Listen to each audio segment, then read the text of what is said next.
Bonsoir à tous, nous nous retrouvons pour une vidéo sur la dernière partie du chapitre de statistiques à deux variables, c'est-à-dire une partie sur l'estimation ou encore la prévision statistique, donc statistique prévisionnelle.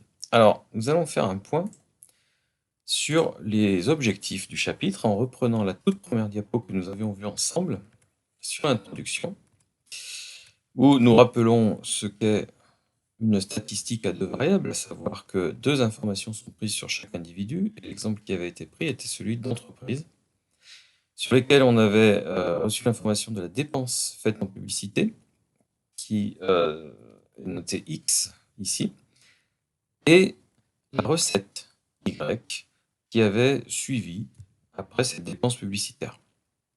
L'objectif lorsqu'on fait des statistiques à deux variables est systématiquement de savoir s'il y a une relation entre les deux variables, et en particulier dans cet exemple, si y est fonction de x. Alors, les points qui apparaissent ici représentent chacun une entreprise. Chaque entreprise a sa dépense en publicité et sa recette. Donc chaque point a son abscisse et son ordonnée. Une situation de statistique et de variables peut se représenter graphiquement facilement sur un plan. À l'issue de ça, nous avons une série de données qui est représentée graphiquement, et la question qui était posée en premier, c'est est-ce qu'on peut considérer que ces deux variables sont liées? À partir du moment où le nuage de points présente une certaine forme, allongée dans une direction plus ou moins précise, on peut penser qu'il y a une corrélation entre ces variables. Et effectivement, si on regarde le graphique et qu'on fait évoluer la valeur de x dans le sens de la croissance, par exemple, on s'aperçoit que les différentes valeurs y observées ont tendance à augmenter. Ça n'est qu'une tendance, puisque si on reliait les points les uns après les autres par des segments, on s'apercevrait que les variations s'effectuent en dents de scie, mais globalement, on observe une certaine tendance à la croissance. Donc, partons du principe qu'il y a une corrélation entre les variables, et l'idée suivante est de modéliser cette relation. C'est-à-dire de trouver une droite ou une courbe qui exprime la tendance centrale imprimée par le nuage. Donc on appelle ça un ajustement ou une régression. Donc imaginons qu'ici, cette régression se fasse à l'aide de la courbe bleue qui vient d'apparaître. À partir de là, cette courbe existe pour une raison, c'est celle de faire des prévisions. Donc c'est la dernière partie du chapitre que l'on va traiter, qui traite donc d'estimation ou de prévision, et qui nous fait nous demander, si on souhaite dépenser 12 000 € en publicité, à quelle recette est-ce qu'on peut penser? Donc, quelle est l'estimation centrale que nous donne la tendance imprimée par le nuage au vu de tout ce qui s'est passé pour les autres points rouges, pour les autres entreprises? Donc, à partir de là, on peut faire deux choses. Une première qui est très simple, c'est d'aller chercher la valeur qui se trouve cachée derrière le point d'interrogation de cette figure, en se servant directement de l'équation de la courbe. Et puis la deuxième serait de tenir compte de l'épaisseur du nuage de points qui a été constaté autour de la courbe, pour s'en servir pour créer un intervalle de confiance de l'estimation autour de la valeur centrale trouvée sur la courbe. Commençons par l'estimation ponctuelle, donc tout simplement le fait de se servir de l'équation d'une courbe. L'exercice 19 nous permettra de traiter 3 exemples sur ce sujet-là, avec donc une méthodologie très simple qui consiste à se servir de l'équation qui a été déterminée pour la régression, donc la régression qui peut être linéaire ou pas, donc y' égale x plus b ou y' égale f de x. J'en profite pour vous faire remarquer que on utilise la notation y' pour ne pas confondre avec y. Y représentera l'ordonnée d'un point du nuage, alors que y' représente l'ordonnée calculée sur la courbe. Lorsque on veut faire une estimation, on veut fixer la valeur d'une des deux variables. Souvent, c'est x, la valeur fixée va s'appeler x0, mais parfois ça peut être y qu'on se fixe, et à ce moment-là, on se demande quelle est la valeur x à atteindre pour que la valeur y prenne y0. Et évidemment, avec l'équation de la droite ou de la courbe, on calcule l'estimation de l'autre variable. La première question de l'exercice 9 fait référence à l'exercice 10, où on nous présentait, de 2006 à 2017, l'évolution de la dépense publicitaire d'une entreprise. Les données du tableau de l'exercice 10 nous ont conduit à l'équation d'une droite, qui est y' égale 7,0629x plus 37,42. Autrement dit, si on place l'année x dans cette formule, alors le calcul nous donne y', une estimation de la dépense publicitaire, c'est-à-dire en gros ce qui a été trouvé en moyenne dans les années précédentes et ce qui peut nous servir d'estimation pour les années futures. Le cas particulier de cet exercice est que x ne représente pas réellement l'année. C'est-à-dire qu'il ne faut pas remplacer x par 2006 ou 2010 ou 2020. Il faut remplacer x par un numéro. Donc on avait numéroté les années de 1 à 12. 1 représentant 2006, 12 représentant 2017. Dans l'exercice 19, on nous demande de faire une prévision pour 2019. 2019 représente donc x égale 14 par rapport à cette numérotation. Et donc, on va remplacer x par 14 dans l'équation du dessus pour obtenir finalement y'0, 136,3 milliers d'euros. Dans la deuxième question de l'exercice, on fait référence à l'exercice 7 qui nous parlait d'engrais et de récolte. X était la quantité d'engrais qui était placée sur une parcelle, comptée en kilogrammes par hectare, et Y représentait la quantité récoltée en quintaux par hectare. On a voulu faire une régression linéaire ici aussi, même si la forme du nuage ne s'y prêtait pas trop, mais c'était simplement pour l'exercice. Et on avait trouvé l'équation d'une droite qui était celle-ci. La question dans l'exercice 19 est si on veut une récolte de 60 quintaux par hectare, quelle est l'estimation de la quantité d'engrais à placer sur une parcelle? Cette fois-ci, donc, on nous impose Y et on cherche X' finalement, une estimation de X. Donc Y'0 est fixé à 60. On replace évidemment cette valeur dans l'équation du dessus, et c'est une équation du premier degré à résoudre pour trouver la valeur de X correspondante. Je passe le détail sur la résolution d'une équation du premier degré. On finira par trouver X'0, 335,4 kg d'engrais par hectare. La troisième question porte sur l'exercice 15, qui parle, lui, de la consommation d'une moto ou d'une mobilette, un véhicule à deux roues, en fonction de la vitesse à laquelle ce véhicule roule. X est la vitesse en km par heure et Y est la consommation du véhicule. Cette fois-ci, la régression linéaire n'est pas du tout adaptée. On a vu dans l'exercice 15 que le nuage de points obtenu prend plutôt l'allure d'une parabole. Et donc on a effectué un changement de variable pour obtenir à l'arrivée une équation du second degré, qui est donc capable de nous donner Y', une estimation de la consommation du véhicule en litres au 100 km, lorsqu'on inclut X dans l'expression, comptée, elle, en km par heure. On nous demande de faire une prévision de la consommation si le véhicule roule à 100 km/h, et donc on place 100 dans la formule pour calculer Y' à 11,91 litres au 100. Voilà, donc comme on vient de le voir, ces estimations ponctuelles sont assez faciles à obtenir. On a uniquement à se servir de l'équation de la courbe. Maintenant, revenons sur notre graphique initial pour voir la problématique de l'intervalle de confiance. Nous avons un nuage de points, nous avons une régression effectuée à l'aide d'une courbe ici, et on se demande comment donner une fourchette de valeurs possibles de Y lorsqu'on souhaite dépenser 12 000 € en publicité. Alors évidemment, l'estimation centrale reste la même, on se sert de la courbe, mais ce qu'on aimerait, c'est obtenir donc, un intervalle autour de Y'0, en tenant compte de l'épaisseur du nuage qui avait été constatée précédemment. Une première solution à laquelle on pourrait penser consisterait à prendre l'épaisseur maximale du nuage constaté pour aller donner un intervalle à l'arrivée, à la verticale de x égale 12. Dire, bah voilà, vu ce qu'a montré le nuage, on peut s'attendre à avoir Y' entre telle et telle valeur, autour de Y'0. Alors, ça serait une fausse démarche, puisque les points du nuage, donc les points rouges qui ont été constatés les plus éloignés de la courbe, ne sont pas forcément les valeurs extrêmes qui auraient pu être constatées avec d'autres entreprises. Et pire, à l'arrivée, le segment que l'on trouve, donc le segment marron vertical, eh bien on ne sait pas dire quelle est la probabilité que la future valeur y' tombe dedans, puisqu'on ne sait pas quelle était la probabilité d'avoir des exceptions au-delà de ces deux lignes marron. Donc ça n'est pas la bonne démarche à utiliser, je vais effacer tout ça.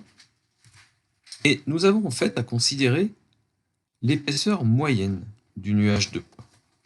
On va parler en termes de moyenne, dans la mesure où on sait très bien parler de moyenne et de la probabilité que l'on a de tomber à moins de la moyenne par rapport à une valeur centrale. Ça, c'est quelque chose qu'on maîtrise.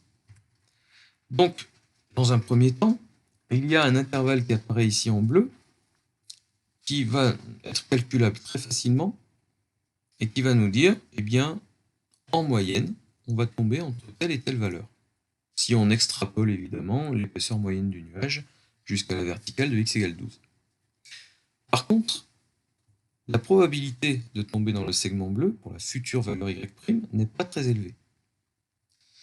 Et il se trouve, on le verra sur la diapo suivante, qu'elle est d'environ 68%. Donc, comment faire pour obtenir un intervalle de confiance avec un degré de confiance plus élevé que 68%? D'habitude, on a plutôt envie de raisonner avec 95% ou 99%. Et bien là, on va avoir un autre outil qui est un coefficient qui a déjà été calculé, qui est préexistant et qui est indépendant de cet exemple en particulier, un coefficient qui va venir amplifier l'intervalle de confiance pour nous faire créer ce qui vient d'apparaître en rouge, un intervalle de confiance, par exemple à 95%.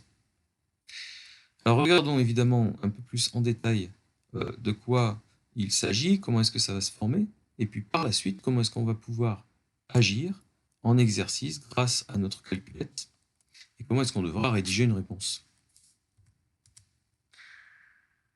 La première remarque que je peux faire, c'est que la méthode qu'on va mettre en place n'est en fait pas applicable si on a une courbe. Elle n'est applicable que si on a une droite. Ce qui n'est pas très gênant, dans la mesure où on a vu précédemment dans le chapitre que lorsqu'on a un ajustement non linéaire à effectuer, on va fonctionner avec un changement de variable qui, dans un premier temps, va nous ramener à une droite. Et donc, c'est à cette occasion-là qu'on va pouvoir créer notre intervalle de confiance. Cette méthode est un peu plus restrictive que ça. Elle va ne fonctionner uniquement si on a un coefficient R positif, donc le coefficient de corrélation linéaire. Qu'est-ce que ça signifie, le fait qu'il soit positif? Ça signifie que la covariance des variables est positive et que le coefficient directeur de la droite est positif aussi. Donc, notre méthode n'est vraie que si y est globalement fonction croissante de x.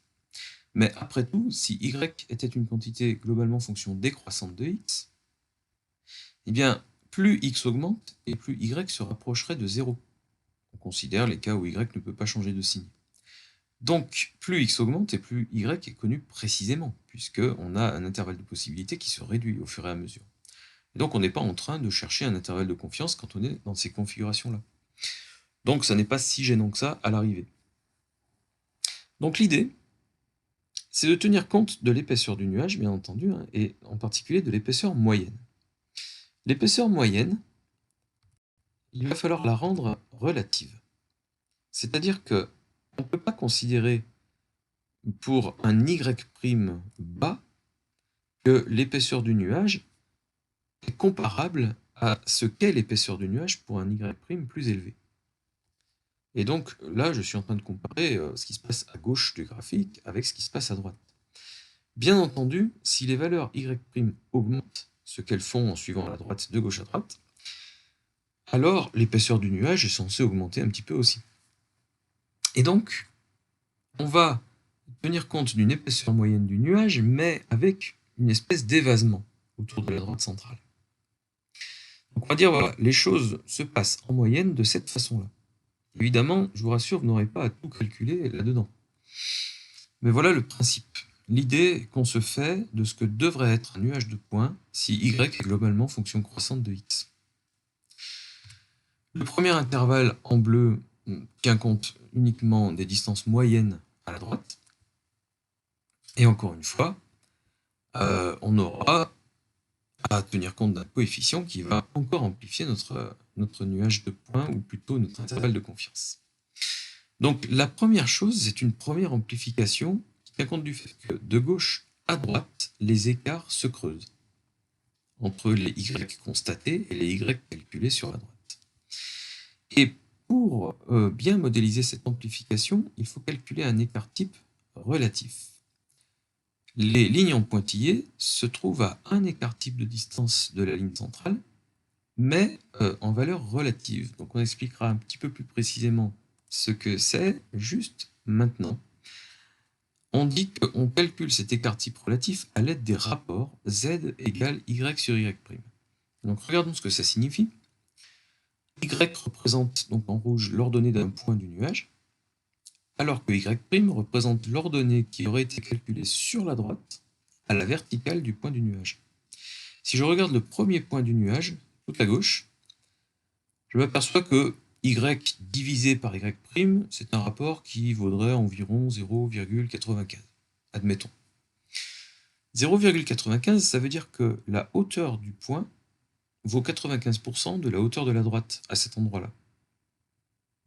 Et donc j'ai un écart relatif.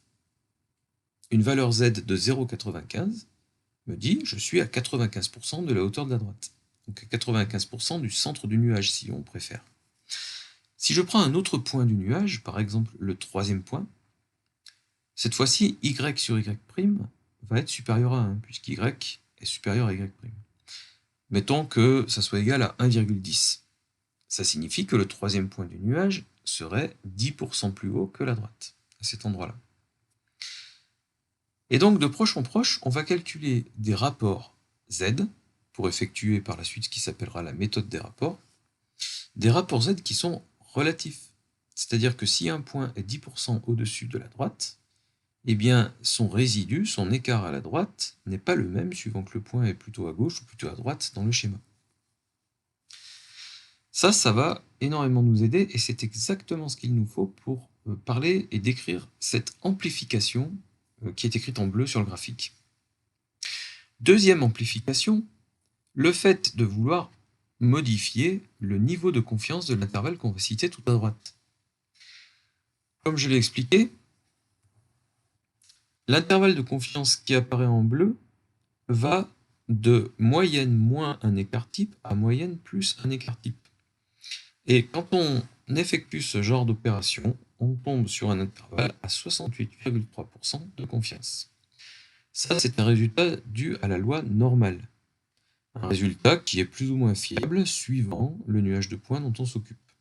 On va dire que c'est un résultat central qui est capable de s'occuper de n'importe quel nuage de points pourvu qu'il y ait suffisamment de points. Dans la réalité, il faudrait au moins une trentaine de points pour commencer à se fier à ce pourcentage. Ici, il y en a 14, donc c'est pas exactement suffisant, mais imaginons qu'on puisse se fier à ce 68,3%. À partir de là, il existe des coefficients, que je note U, qui vont pouvoir se multiplier à l'épaisseur du nuage, à la largeur de l'intervalle de confiance, pour venir l'amplifier et augmenter son niveau de confiance. Alors on pourrait se dire, j'ai qu'à utiliser le bon coefficient U pour atteindre 100% de confiance. Le problème, c'est que c'est impossible.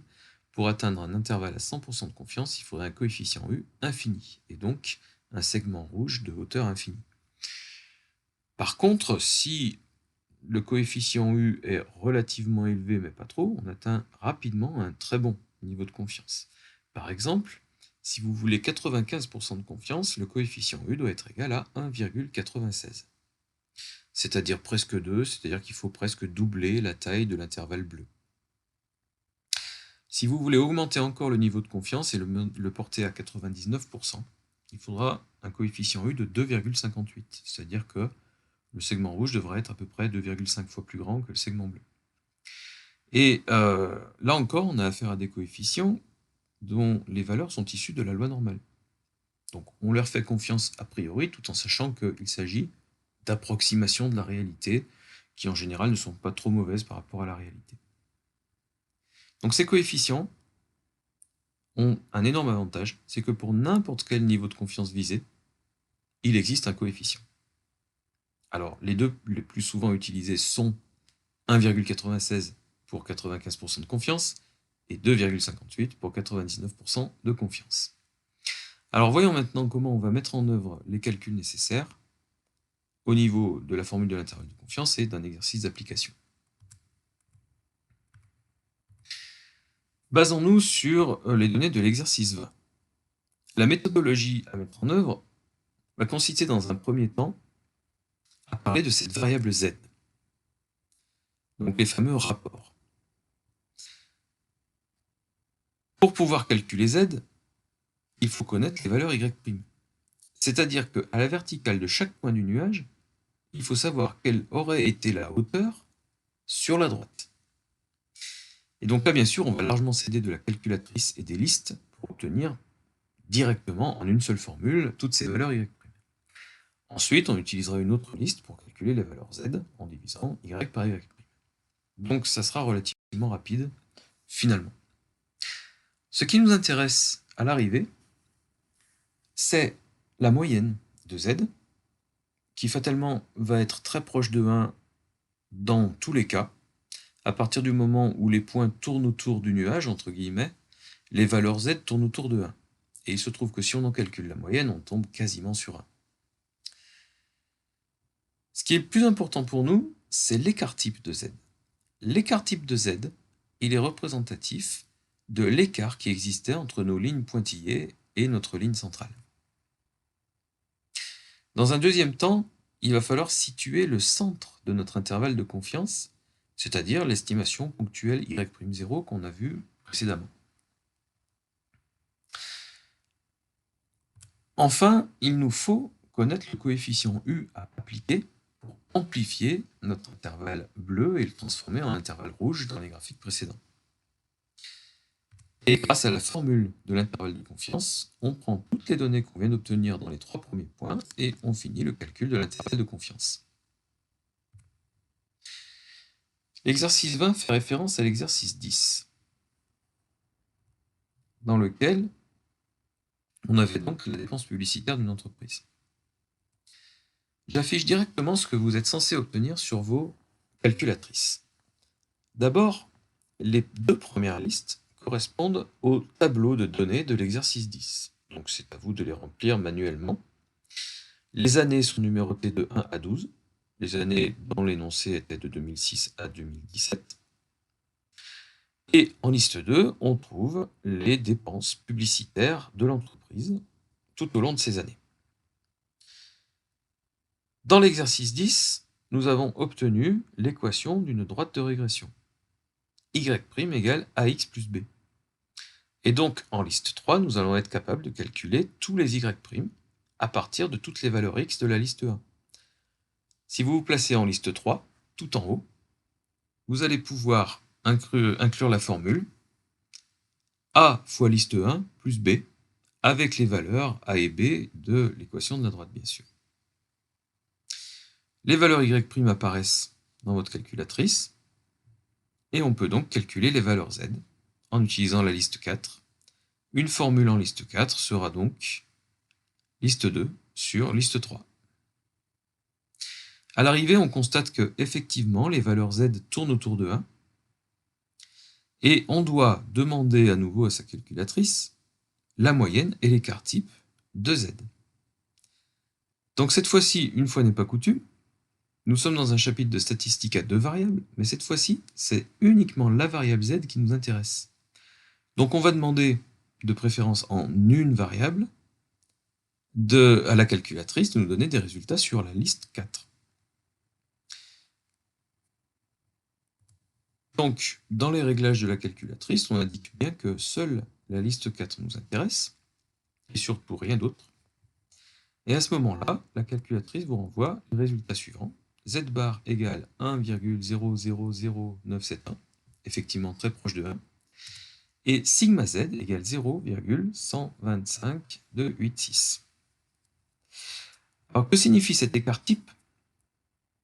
On peut toujours associer un pourcentage à une valeur z, on l'a vu tout à l'heure. L'écart type nous dit 12,5%. Ça veut dire que les lignes pointillées des graphiques précédents se trouvent à plus ou moins 12,5% par rapport à la hauteur de la droite. Donc voilà notre situation moyenne dans le nuage de points. Ces deux valeurs vont nous servir dans la formule finale de l'intervalle de confiance, donc on les laisse de côté. Indépendamment de tout ça, on nous demande de faire une estimation. Pour l'instant, on n'a fait aucune estimation, on a simplement analysé le nuage de points. L'estimation qu'on doit faire, c'est une estimation de la dépense publicitaire pour 2019. Donc on revient à l'exercice d'avant, on avait traité x0 égale 14, et estimation ponctuelle calculée, 136,3 milliers d'euros. Enfin, on nous demande un intervalle de confiance à 95%. Donc on va utiliser un coefficient U d'1,96. À partir de là, on a tous les éléments sous la main pour appliquer la formule, qui est celle-ci. Notre intervalle de confiance ressemble à ça. Au passage, on s'aperçoit que le coefficient U, notez U indice alpha ici, mais ne tenez pas compte de l'indice, ça n'a aucune importance, le coefficient U vient multiplier l'écart type de Z. Et donc, ça va évidemment être l'amplificateur de la largeur de l'intervalle de confiance. Donc on respecte bien les calculs qui sont donnés par la formule, et on inscrit là-dedans tous les éléments que l'on a à notre disposition pour arriver au résultat 102,8, 169,8. Alors comme je vous l'ai dit, cette méthode des rapports, elle s'appuie sur la loi normale, qui est une approximation plus ou moins bonne de la réalité, et en général assez bonne. Mais à partir du moment où c'est une approximation, les valeurs de l'intervalle de confiance, on sait qu'elles ne sont pas sûres à 100%. Donc, on peut les arrondir. Par exemple, ici, j'aurais tendance à dire c'est l'intervalle 103 à 170. C'est largement suffisant. On peut constater une chose, c'est que l'intervalle de confiance n'est pas précis. C'est-à-dire qu'il n'est pas fait pour nous faire une estimation précise de ce que sera la valeur y'. Et en général, il ne peut pas être précis. Si on n'a pas suffisamment de points dans le nuage de départ, notre estimation n'est pas forcément précise. D'autre part, si le nuage de départ présente une certaine épaisseur, notre intervalle de confiance au bout ne peut pas être très fin. Donc un intervalle de confiance n'est pas là pour être précis. Il est là pour nous parler de son extérieur. Et donc on arrive à la fin de ce type d'exercice à devoir éventuellement interpréter l'intervalle de confiance. Si un décideur vous demande de faire une étude pour savoir quel est le budget minimal qu'il doit prévoir pour sa dépense publicitaire en 2019, alors vous pouvez lui affirmer que la valeur plancher à prévoir est de 103 000 euros. Parce qu'après tout, il y a très peu de chances pour que la dépense soit en dessous de 103 000 euros. Il y a 2,5% de chance. De même qu'il y a 2,5% de chance pour que la dépense dépasse 170 000 euros. 2,5% à gauche, 2,5% à droite, et 95% dans l'intervalle. Donc si la personne qui décide de l'étude a fixé son niveau de confiance, ce qui est le cas en général, et que la personne vous dit « vous faites une étude à 95% de confiance », alors vous pouvez lui affirmer que la valeur plancher à prévoir est de 103 000 euros. Inversement, la valeur maximale à prévoir pour le budget de dépenses publicitaires est 170 000 euros. On n'aura sans doute pas besoin de plus. Il y a effectivement 97,5% de chances pour que la dépense réelle soit inférieure à 170 000 euros, puisqu'il y a 2,5% de chances pour qu'elle la dépasse. Regardons maintenant tout cela dans un deuxième exemple. Exercice 21, où on repart sur l'exemple engrais-récolte. Cette fois-ci, nos listes ressemblent à ça. Les deux premières listes viennent du tableau initial. X est la quantité d'engrais placée sur les parcelles, Y la quantité récoltée qui a été constatée.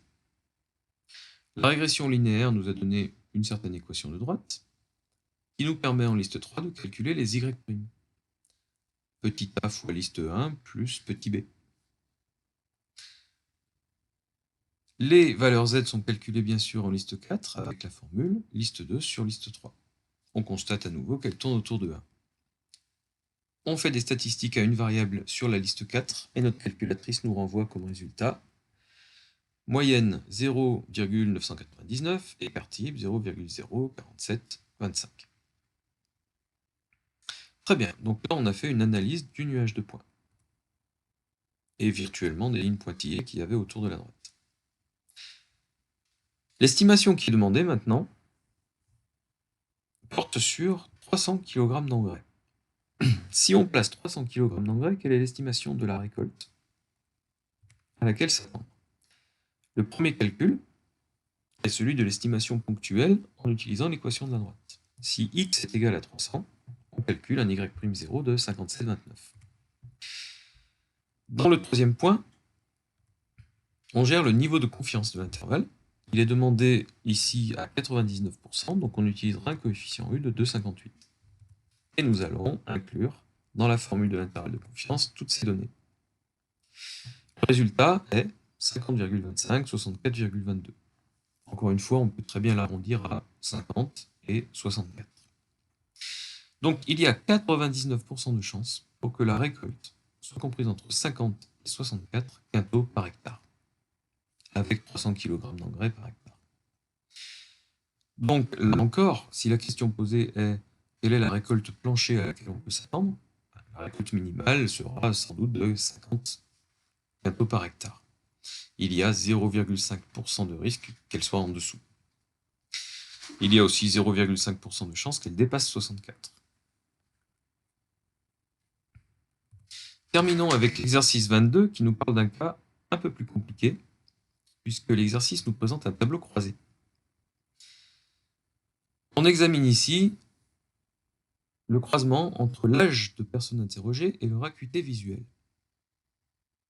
On a regroupé les différents âges dans des classes, ainsi que les différentes acuités visuelles. Et on a affaire en fait à des âges centraux, donc des centres de classe, dans le tableau qui est donné. En tout cas, dans la calculatrice, ce sont des centres de classe qui doivent apparaître. Alors, comme je l'ai déjà expliqué, une calculatrice ne comprend pas les tableaux croisés. Il faut déplier tout ça. La calculatrice fonctionne en liste. Vous avez dans ce tableau des valeurs de x, des valeurs de y, et à chaque croisement xy, un effectif, un nombre d'individus qui est à chaque fois ou presque supérieur à 1. Donc vous avez 3 séries de données, et donc vous devez utiliser 3 listes dans votre calculatrice. Pour que le tableau que vous créez sur la calculatrice renferme les bons renseignements, vous devez envisager chaque croisement XY. Comme il y avait 4 valeurs de X et 3 valeurs de Y, ça fait en tout 12 croisements possibles. Et dans les 12 croisements, on a 12 effectifs différents, à placer en liste 3 aux bons endroits. Donc je vous laisse par vous-même mettre pause si vous le souhaitez pour regarder un petit peu comment est organisé ce tableau de liste. À partir de là, tous les calculs qui devront être faits par la suite, alors les calculs non, mais les résultats statistiques pour la variable z par exemple, devront l'être en tenant compte du fait qu'il y a des effectifs en liste 3. Dans cet exercice, il y a des FREC, d'accord, frequency, de la part de la calculatrice. Donc sur les réglages Casio en 1 var comme en 2 var, vous devez faire apparaître la liste 3 dans FREC. X en liste 1, Y en liste 2, FREC en liste 3. Et sur les TI, à chaque demande, vous devez bien dire qu'il y a L1, L2 et L3 pour les FREC. À partir de là, vous pouvez demander une régression linéaire qui vous donne cette équation de droite. Coefficient A, coefficient B. Cela permet de vous faire calculer les valeurs Y', qui vont être donc ici placées en liste 4 sur la calculatrice, avec une formule en liste 4 qui va être moins 0,008430 liste 1, plus 1,0424. À partir de là, vous obtenez ces résultats-là.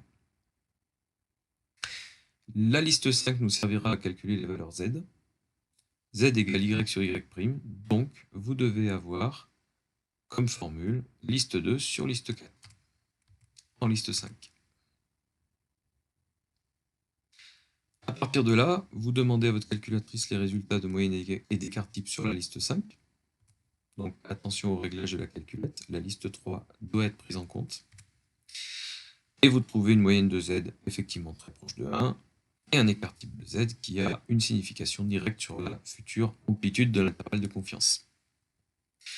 On nous demande de faire une estimation de l'acuité visuelle de personnes de 80 ans.